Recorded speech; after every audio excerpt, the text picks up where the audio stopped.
Witamy serdecznie w kolejnym odcinku Paratestu. Ze mną jest Michał Radka z Zagłębie z Powietrza. Przedstaw się, Michał. Michał Radka. Dzień dobry. Będziemy dzisiaj testować Octagona 190 bo to podobno jest takie nitro. No tak, napęd wygląda prawie tak samo jak Nitro z Air Conception. Ma pewne małe różnice, o których opowiemy. Co prawda nikt z nas nie widział Nitro na żywo, bo na polskim rynku go właściwie go nie ma.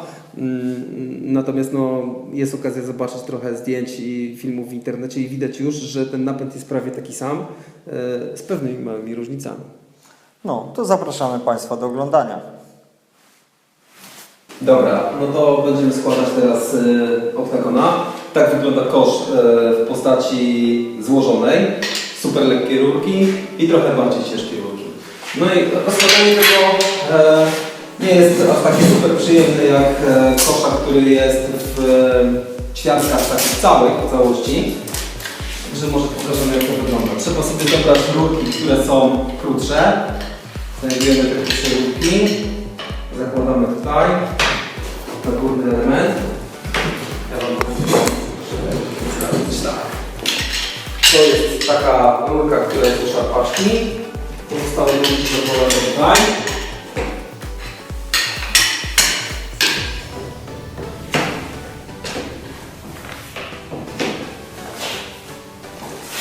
Szarpaczka.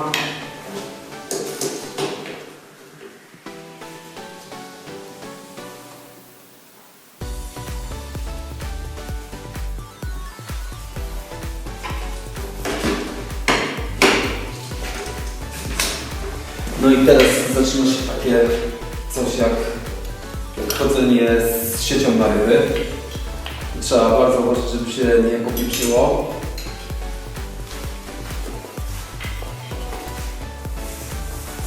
Kosz jest generalnie bardzo fajny, bardzo lekki, ale nie jest też bardzo sztywny. Pokażemy za chwilę, jak to wygląda.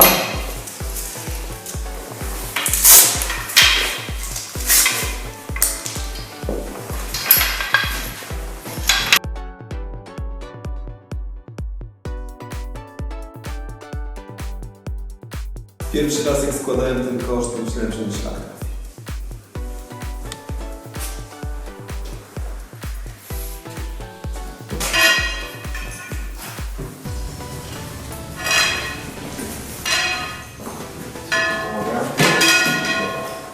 I to jest chyba najprostszy patent na składanie tego kosza. Najpierw zakładam górę, a potem dopiero robię się bokami, bo jak zaczynałem od boku, czy dołu, to tylko mnie po prostu krew zalewała. Teraz jest trochę prościej.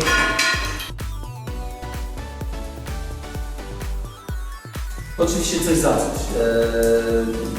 Takie rozkładanie trochę bardziej upierdliwe, ale potem masa tego kosza jest bardzo fajna, bo już te rurki czarne nie można właściwie nic, a te naokoło to niewiele. Tak wygląda w postaci złożonej. Może pokażemy jeszcze tutaj.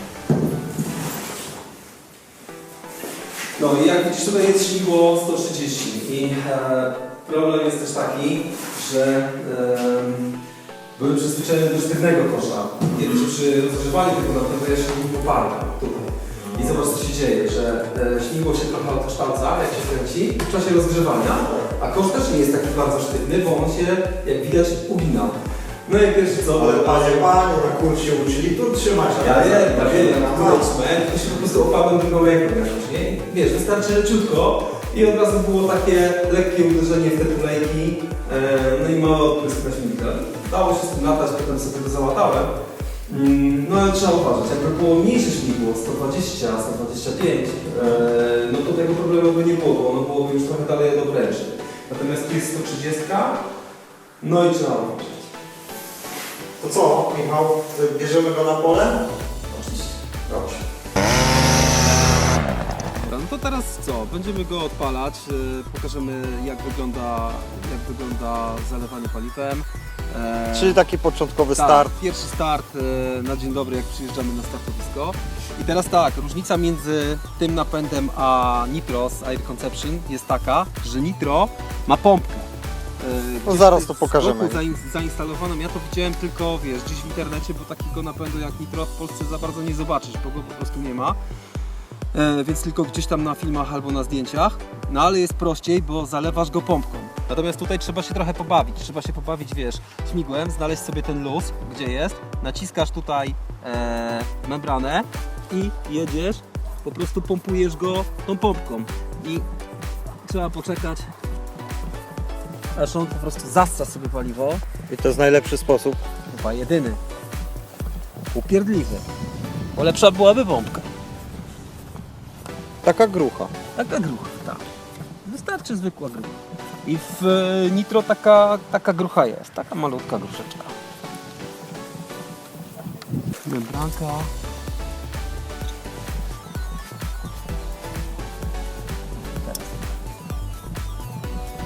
I tam widać, wiesz, w wężyku, że paliwo się podnosi do góry. No teraz długo stał, także... Dobra, zapompował się. No i teraz co? Może Ty jako pierwszy użytkownik zechcesz spróbować odpalić? A bardzo chętnie. To proszę Cię bardzo. Kurde, palinka mi tu przyszła. No ale widzisz. Aha. O Jezu. Ha. Nie jest wcale łatwo. Bardziej w dół.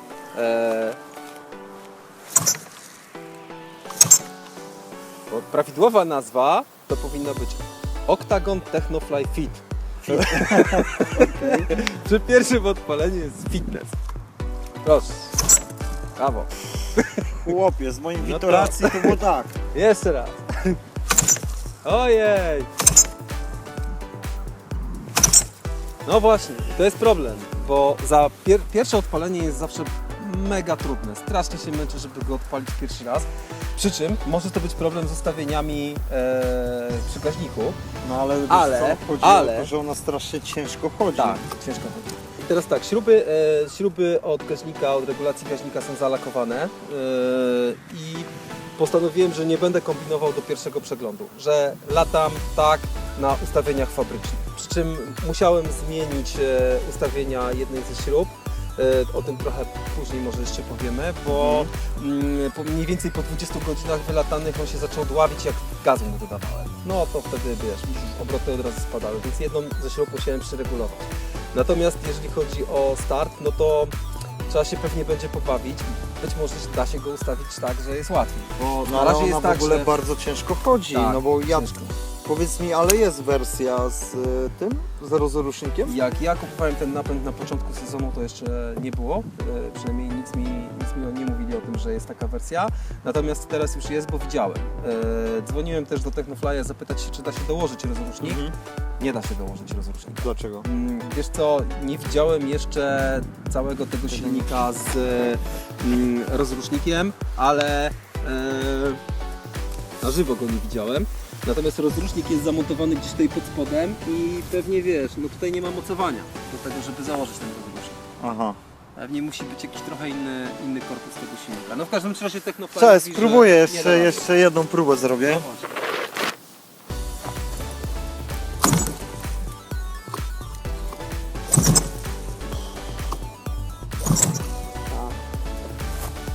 Powiem Ci, prędzej sobie palce połamię niż go I odpalę. efekt tego, że szarpaczka ciężko chodzi, jest taki, że jedną szarpaczkę już rozwaliłem.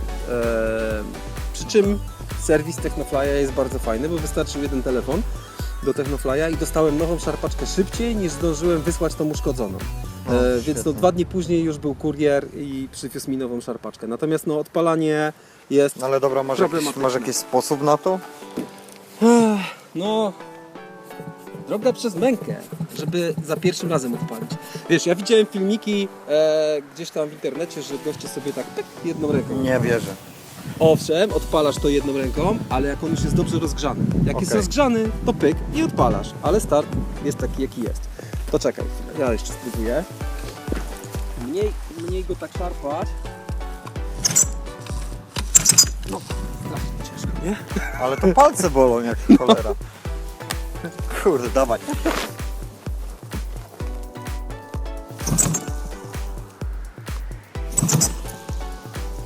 Ty, a manetka? Jest tam zabezpieczony. Okej. Trzeba mu gazu dodać. Ja zawsze z manetką odpalałem, ale ładnie.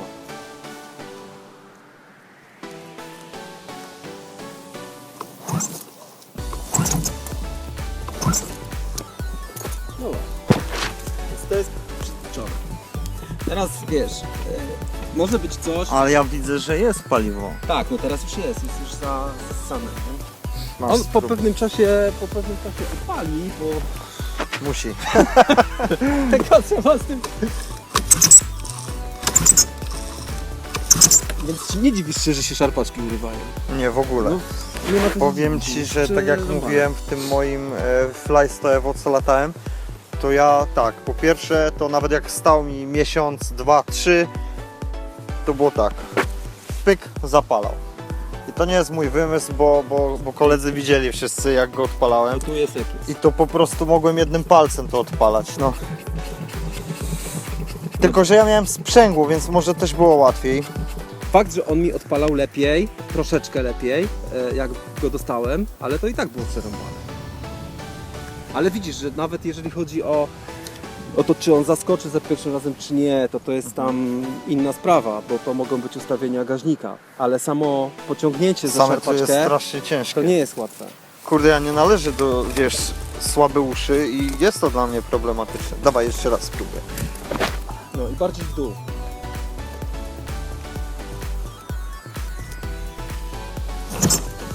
Brawo. Brawo. Brawo. Ja się prędzej kontuzji barku nabawię. Coś nam nie chce odpalić. Skubaniec.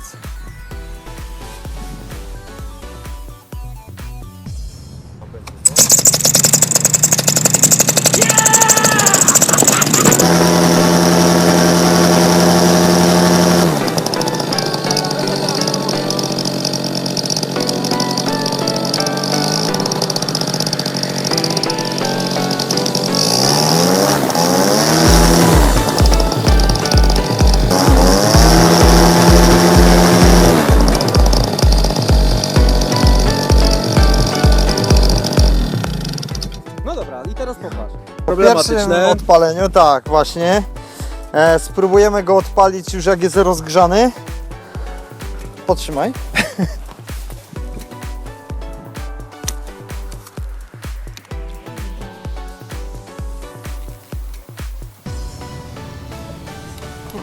No tak niewygodnie, nieporęcznie trochę, nie? No. Odpalanie jest nieporęczne. Ciężko się zaprzeć w ogóle nogą na Tak, dole, to raz. bo nie ma gdzie, nie ma gdzie. No właśnie. Jakby była taka poprzeczka tutaj gdzieś jakaś, wiesz, żeby go można było potem przytrzymać, Ty, no bo, właśnie, bo nie ma. bo tu kurde nie ma jak. Nie ma jak.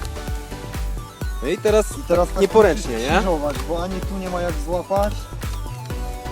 Nie wiem, może po prostu mam inne przyzwyczajenia. Inne przyzwyczajenie, bo ja go trochę inaczej łapię. Już się przyzwyczaiłem, jak okej, go tam okej. złapać. Teraz do przodu.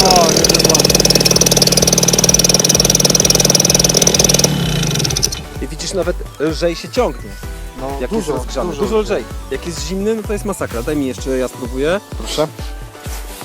Ja go łapię, wiesz, tak. Z tej strony i Aha. po prostu drugą ręką. Okej. nie? I tylko...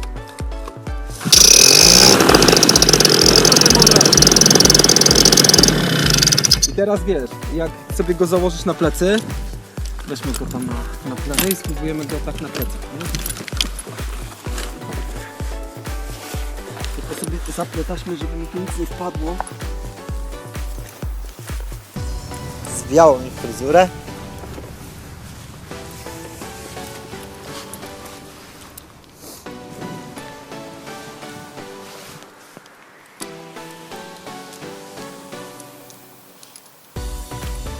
Ale jak już chodzi, to jest ekstra, nie? Tak. Jest mocny. Bardzo.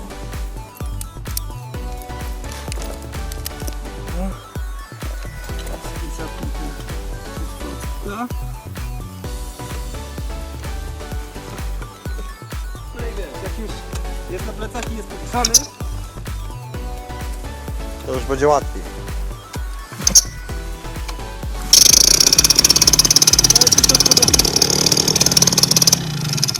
powiedzmy koło 50 godzinach no to on już też pewnie chodzi trochę inaczej niż jak był, wiesz, tak ustawiony jako nówka, podocierał się i pewnie go trzeba przeregulować, bo ja po tych 20 godzinach właśnie miałem ten efekt, że przy dodawaniu gazu on po prostu siadał obroty. No i musiałem go trochę tam poprawić.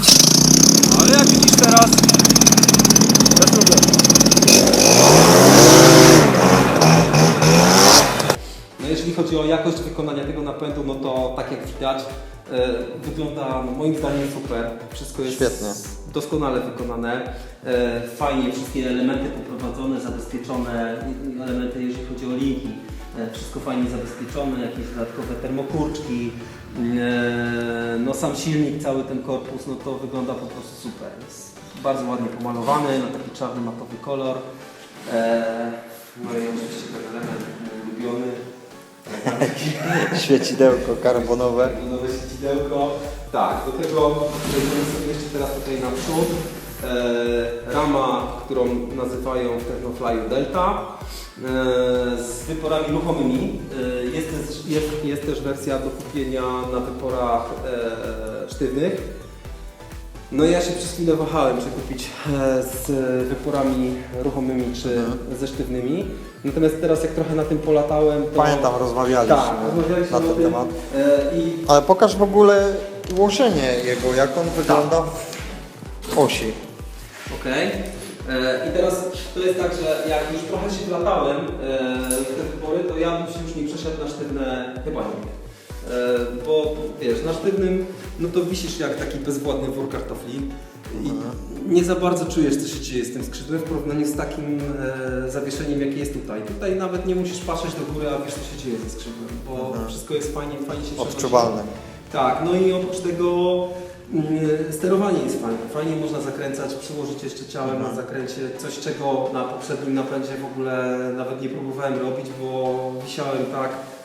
Takie było podwieszenie, że to w ogóle nie miało sensu, że tam się wiesz, gdzieś rzucasz ciałem na lewo, na prawo, nie ma znaczenia. Natomiast tutaj super.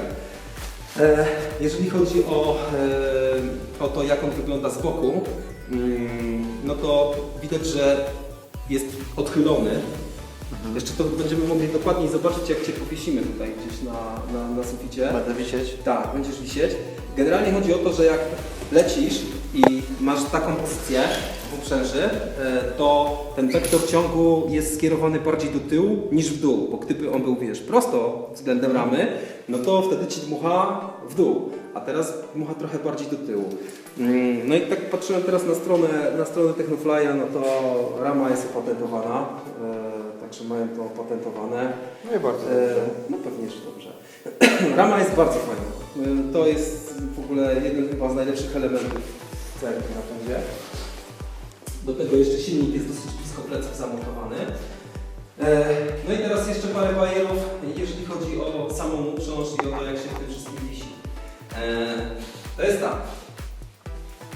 Po pierwsze, jak mamy te ruchome wypory, to tymi pierścieniami, przesuwając je w przód albo w tył, wyważasz się w tym napędzie. Które pierścienie? Te. Przesuwasz je do tyłu, do przodu i wtedy zmienia się wyważenie. Będziesz bardziej odchylony, mniej odchylony. Jak kto lubi, możesz się tam ustawić. I tutaj jest taka taśma, która trochę taka jest z dziwnym, trochę z dziwną szerokością. Bo jak patrzyłem na to, jak sprzedawany jest Nitro, czyli Air Conception, to ma tą taśmę trochę cieńszą. I wtedy wchodzi karabinek Charlie'ego, taki czarny, jest taki czarny karabinek na wąskie taśmy i on wchodzi idealnie. Tu ten Charlie nie wejdzie, a miałem karabinki takie typowe do PPG, trochę szersze tutki, to znowu one bardzo tutaj latały i musiałem trochę kombinować, żeby znaleźć taki karabinek, który tutaj jakoś tam pasuje, także tamte musiałem sprzedać i kupić inne. Natomiast no, ta taśma mogłaby być albo trochę węższa, albo trochę szersza. Albo na szerokie, albo na wąskie. Tak mi się wydaje. Michał, jak Ci się lata w tej uprzęży? Lata się super, bo uprząż jest bardzo wygodna. Wszystko jest ekstra, ale jest też parę mankamentów. Jeden z problemów jest taki, że plecy są wykonane z takiego no, dosyć cienkiego materiału. Nie ma tam usztywnienia z tyłu. I teraz, jeżeli ja jadę przez tam 80% czasu na speedzie, na pełnej belce, No to się To- wbijasz trochę w tak. plecami, co? tak jest. Tutaj jest dodatkowy bloczek do speeda. Jeden mamy na dole i on oryginalnie jest razem z napędem, jak napęd kupujesz. Tego bloczka nie ma, trzeba go sobie tutaj dołożyć. I teraz wiesz, jak wciągniesz w tym miejscu cię ciągnie, to zaczynasz po prostu czuć, że ta kanciasta, ten kanciasty coś element ty. wbija ci się w plecy. No tak, no jeżeli wiesz, ja latam 2 godziny i prawie cały czas wiszę na speedzie, no to po pewnym czasie już tego speeda puszczam, bo mnie plecy bolą od tej krawędzi tutaj. Także będę musiał to czymś po prostu owinąć, żeby mi się to tam tak... Albo jakoś wzmocnić tą uprząż z Albo tyłu. jakoś wzmocnić. Albo grubszą kurtkę. No. Albo grubszą kurtkę. Dobra, teraz tak. Jeżeli chodzi o uprząż, oglądałem trochę zdjęć i filmów uprzęży, która jest montowana w Fire Conception. No i kurczę, jest trochę lepsza niż ta Technofly'owa. To czym się różni? Czym się różni? Różni się mocowaniem zapasu. Bo tutaj jest taki myk, że teoretycznie to są chwyty na zapas. Tu, w tym miejscu. I teraz wiesz, dzwoniłem do Technofly'a pytać się, czy mogę sobie tutaj zapas zamontować. No to w czasie sprzedaży to było pytanie, którą chcę uprząż i czy chcę uprząż naszą uprząż, czyli uprząż Technofly'a. No to mówię, okej, dobra, to chcę waszą uprząż. Natomiast jak zadzwoniłem zapytać, czy mogę ten zapas zamontować, to już wtedy nie do końca była nasza uprząż, tylko było, że producent twierdzi, że tak, w tym miejscu mocujemy zapas, ale lepiej nie. I lepiej co karabinki, to karabinki. Lepiej się wpinać w karabinki. Aha, czyli lepiej byłoby się normalnie wpiąć tutaj, tak? Wiesz co, ja w ogóle wezmę zapas i zaraz Ci pokażę, co ja No wykombinowałem. to jak go Czy ja podwiesimy, jak go wykombinowałem podwiesimy dobrze? i zobaczymy. Czy wykombinowałem dobrze, to zaraz się okaże. Jeżeli chodzi o mocowanie zapasu, ja sobie to wykombinowałem w ten sposób, że wiesz, można latać bez zapasu, ale no, ja latam czasami w takich warunkach no nie do końca idealnych, więc no wolę zapas mieć. No wiesz co, ja latałem kiedyś bez zapasu i powiem Ci szczerze, nie było to dla mnie komfortowe latanie. Psychicznie przede wszystkim. No tak, po co mamy się zakatować, nie? Jakoś tam psychicznie, skoro mamy zapasy, to trzeba je montować. Dobra, i teraz patrz. Masz go Tutaj z boku, tak? Ja mam zapas z boku, bo najmniej mi przeszkadza. Nie lubię mieć zapasu z przodu, wolę mieć z boku. I teraz tak, mam tutaj V-taśmę. I ja sobie tą V-taśmę montuję w ten sposób, że tutaj jest taka mała prowadnica. Zakładasz ją tam gdzieś w tej małej prowadnicy, żeby tędy przechodziła. I teraz tak, normalnie to miałbym tutaj założone trapezy na stałe. Okej. W przypadku Air Conception i jeszcze innej uprzęży, która do tego napędu pasuje, to jest Supair, to masz tutaj zamykane całe te ramiona na rzepy. Czyli masz na Aha. stałe, V-taśmę Tak, możesz i sobie jest- wsadzić, masz trapezy, zapinasz to na rzepy i nic Ci tu nie przeszkadza. Nie dynda, Okej. nie denerwuje Cię. Ja to wymyśliłem sobie w ten sposób, że przekładam tylko przez to, taką przelotkę zrobiłem z rzepa, żeby mi po prostu te taśmy nie latały gdzieś tutaj na ramionach No, też dobry patent. i pakuję to w karabinki. Pakuję to w karabinki. Druga taśma przechodzi tędy. Tu jest taka mała przelotka. Tędy i w karabinek.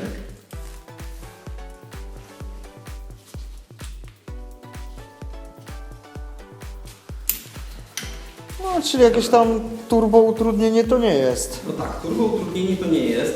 Ale tu Ci znowu dynda. Tak. No nie wygląda to dobrze. Dynda, to dynda. Wiesz, ja to mogę tutaj dobrze pomocować, żeby zawsze przed startem sobie to porządnie mocuję tutaj to tak powiedzmy na showcase'a. I teraz tak, w czasie lotu to już potem nie przeszkadza, ale musiałem wykombinować tutaj takie dodatkowe przelotki. No na rzepie sobie zrobiłeś. Tak, to jest taki rzepik tylko. Aha. To jest tylko po to, żeby mi to gdzieś okej, tutaj okej, wiesz, nie fruwało.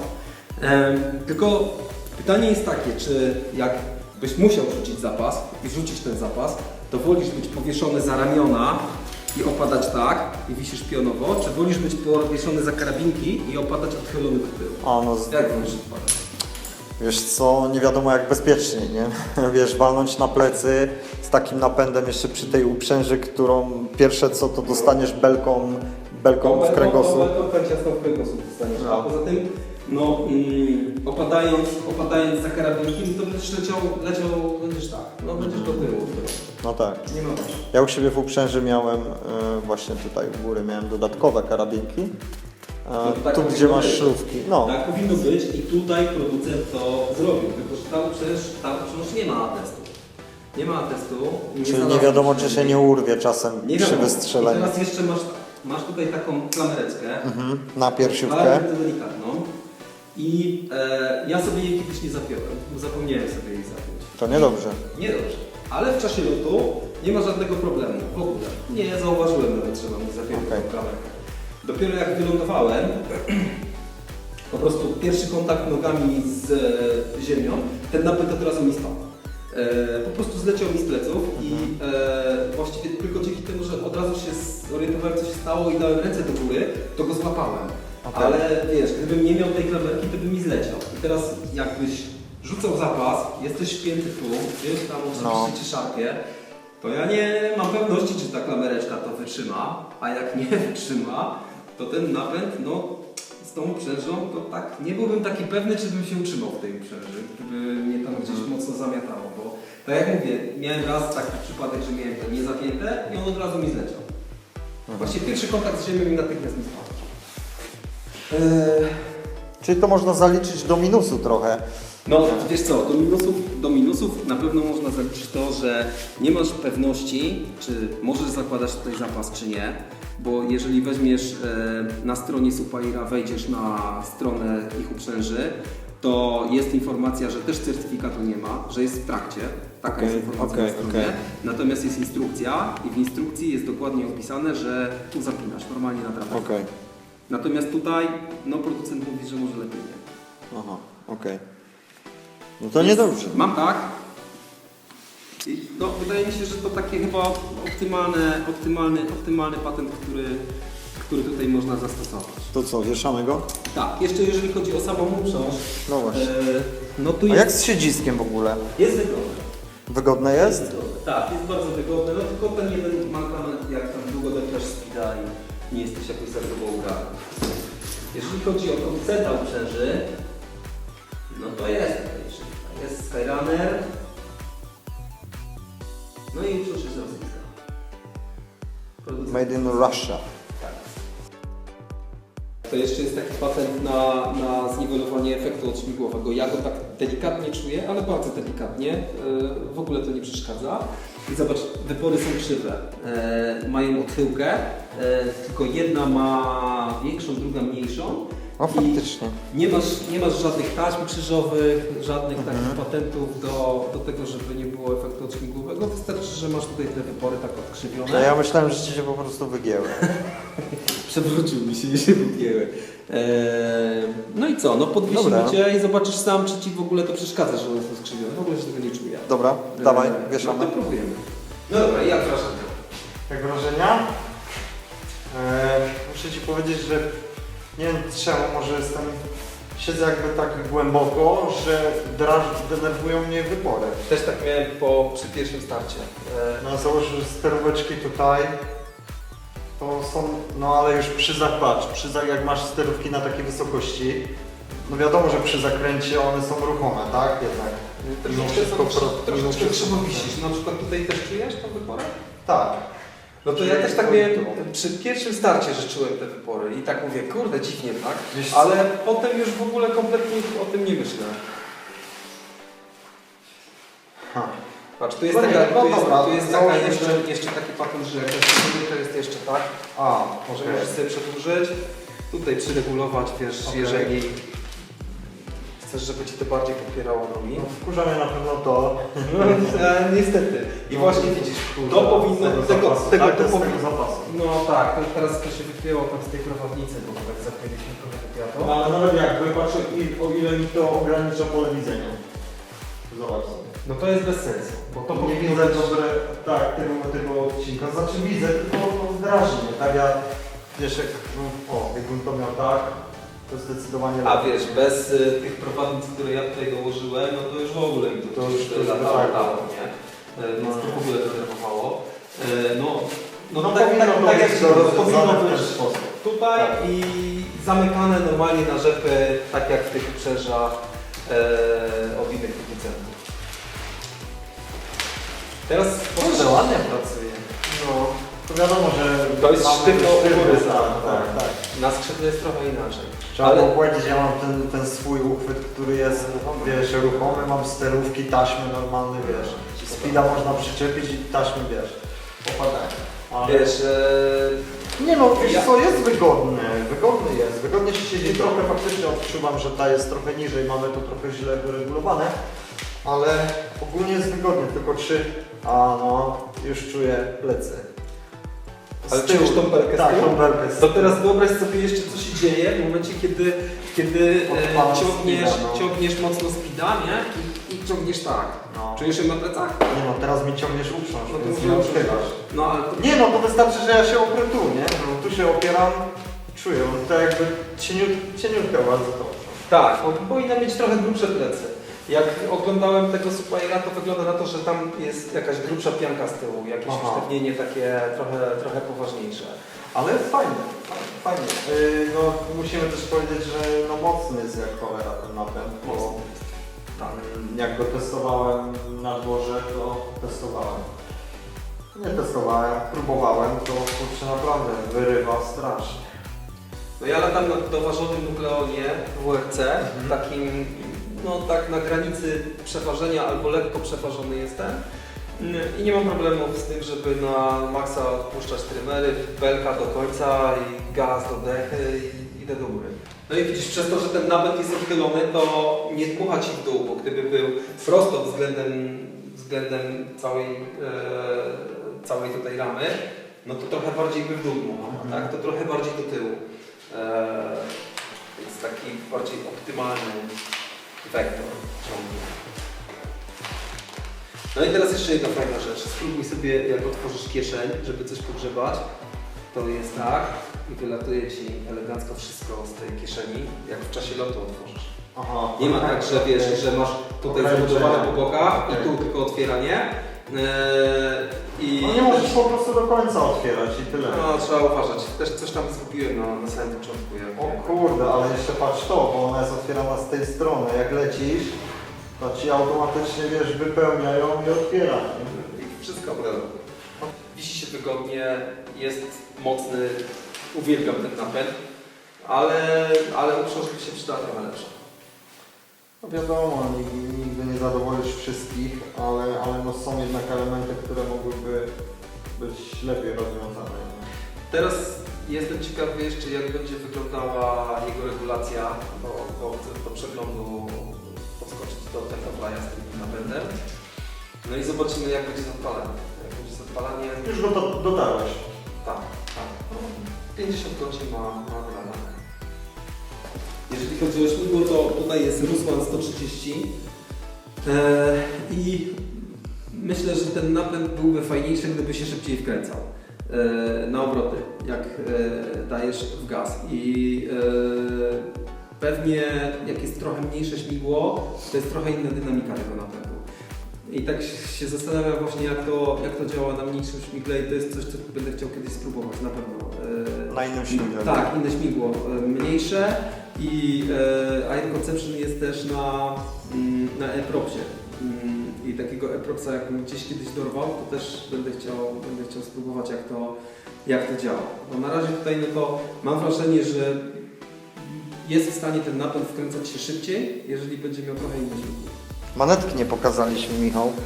Tak, manetka. To też ciekawa rzecz. Tak, manetka bardzo fajna, leciutka. Ja sobie dołożyłem lusterko na manetkę, bo tak mi jest najwygodniej. Oryginalnie tego lusterka nie ma. No i pierwsza awaria, która się zdarzyła, to ta taśma, która jest tutaj. Od razu w pierwszy dzień, przy pierwszej próbie użycia przyjechałem na startowisko i od razu mi się urwała w tym miejscu.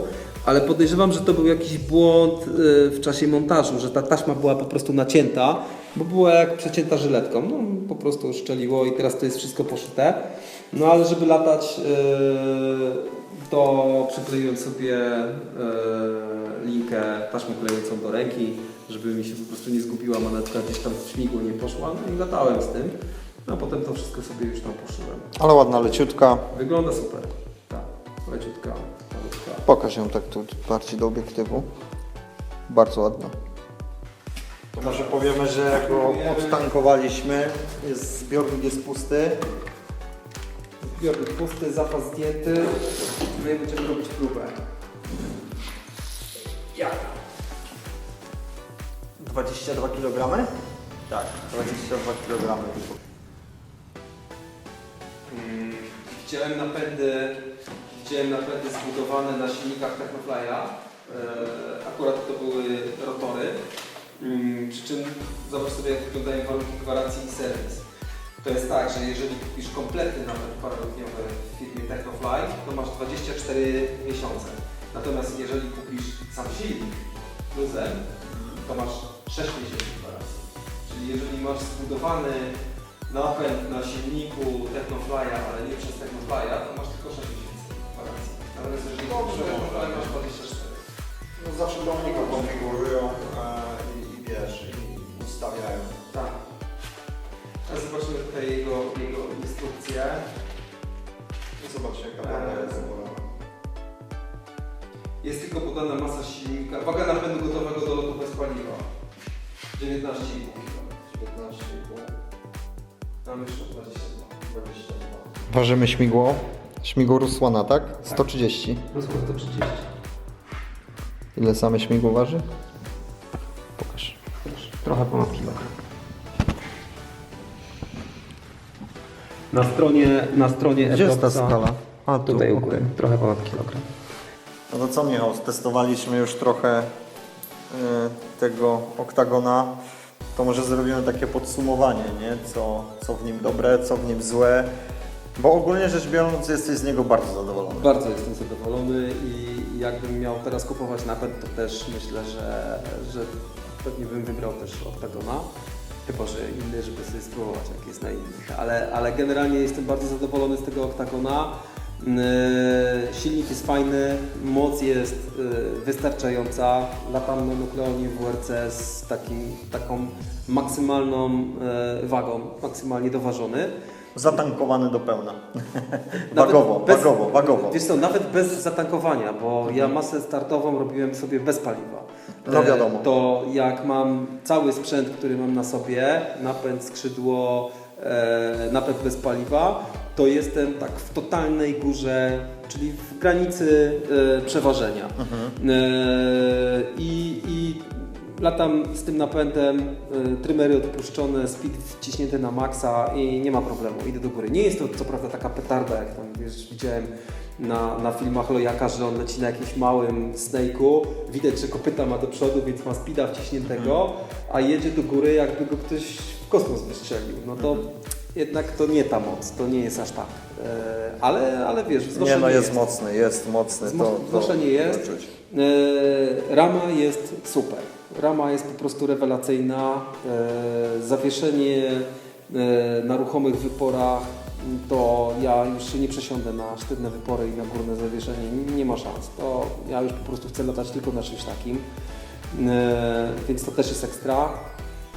Jakieś tam zastrzeżenia, to co mówiłem, problem z uprzężą. Problem z odpaleniem. I odpalenie, ale to nie wiem, czy to nie jest problem z jakimiś ustawieniami samego tutaj No zapłonu. może ktoś z naszych widzów będzie miał dobrą teorię na to. Ja nie albo jestem dobrą mechanikiem. teorię, albo jeżeli też ma takie problemy, może pisać w komentarzu. Jaką awarię miałeś pierwszą? To była manetka, nie? Tak, to było zaraz właściwie w pierwszy Tak, to dzień, ale to pokazaliśmy. był problem Z z paskiem. montażem. Tak, to Nie był z samą problem. manetką, Tak. bo jest ok. No i to, co się rozleciało, no to rozleciała się szarpaczka, ale myślę, że to jest wynik tego właśnie odpalania ciężkiego tego napędu. No tak jak tam mówiłem na zewnątrz, nie kombinowałem z ustawieniami, bo zostawiłem go na tych zalakowanych ustawieniach. No i teraz zimą pojadę z tym do Technofly'a, zobaczymy jakiś przeglądzik i pogadam tam na miejscu o ustawieniach gaźnika. No i zobaczymy, jak się wtedy będzie odpalał. No ale odpalanie to jedno, ale samo to pierwsze pociągnięcie, to tego nie zmienisz. Siły tego pierwszego pociągnięcia. Widziałeś? Kurczę, to ciężka sprawa jest. Ciężka. Zobaczcie, chodzi na siłownię, coś tam ćwiczy, a męczył się. No nie, ciężko było. Poza tym było to mocno odczuwalne na barku i na palcach. Michał, ale wiesz co, bo ty mi lepiej powiedz, jak ze spalaniem w tym napędzie. Bo tak jak mówiłeś, jeszcze, jaki rozmiar masz tego nukleona? To jest Nukleon 27. Jesteś w górnej granicy. W górnej, tak. To ile Ci tak pali? Przy zabawie, bo Ty się tak latasz bardziej zabawowo. No, odkąd mam to skrzydło i ten napęd, to tak, to więcej się Mniej bawię. zdjęcia, bardziej Więcej wariacja. latania, tak. No, on mi pali, jeżeli latam tak normalnie, w miarę spokojnie, to pali mi tak 5 litrów, ale to wtedy nie przeginam ze speedem. Natomiast jak latam na wciśniętym speedzie i zdarza mi się tak, że latam tak 80% całego lotu to na belce pełnej i na trymery na maksa odpuszczone, no to tak 6-7 litrów pali. Tylko że to już są zabawy. To ja już tak nie latam całkiem, że sobie tylko lecę, tylko gdzieś tam w dół, w górę, w zderzenie, coś tam kombinuję. To jest tak, że na pewno gdybym miał większy rozmiar tego skrzydła i byłbym gdzieś tam w dolnej części przedziału wagowego, to na pewno by spalał mniej, bo mniejsze obroty były. No tak, to tak. wiesz, no, wyraźnie widać, że to zależy od tego, na jakich obrotach jedziesz. Im po prostu szybciej się kręci, tym więcej żre. I wiesz... Czyli taka średnia około 5. Średnia około 5. Jak chcę się tak trochę dłużej pobawić w powietrzu i lecę na lekko przyhamowanych trymerach, nie mam tak odpuszczonych, no to wtedy to rzeczywiście mało pali, to jest poniżej 5, tylko że to nie mogę mieć na maksa odpuszczonych trymerów. Jak mam, normalnie latam tak, że trymery na maksa, od razu po starcie. Odpuszczone na maksa i co najwyżej speeda po prostu nie wciskam. No to wtedy mam te 5 litrów. Natomiast jak przyciągnę, to może być troszeczkę mniej. Okej, a powiedz mi teraz, bo jeszcze mieliśmy podsumować wagę, no jak pokazaliśmy wcześniej, waga oryginalna, jak było w instrukcji? 19,5 kg. A ważył ile? 22. Oczywiście usunęliśmy z niego paliwo, zapas, wszystko jest tak jak w oryginalnej konfiguracji.